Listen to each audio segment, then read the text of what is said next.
Welcome to the Slop Farm. Enjoy the video. You begin by verifying your switch model and serial because only certain units support RCM exploits. This prevents wasted effort.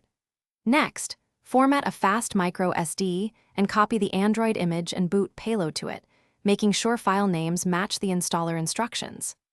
Once done, prepare your injector or RCM jig and connect the switch to your PC with a reliable USB-C cable. This establishes the communication path to flash the boot payload and avoids mid-process disconnects. Once in RCM, send the boot payload from your PC using Tegra RCM GUI or a comparable tool. This launches the custom recovery environment on the console. From recovery, choose the Android installer and carefully follow prompts to write system and data partitions. Android requires a specific partition layout, so double-check sizes before confirming. After flashing, install optional Google apps if you want Play Store access, and let the installer finish without interrupting power to ensure the file system is consistent and bootable. You'll reboot into Android and should expect a longer first boot as it optimizes apps and configures partitions. Do not power cycle during this phase.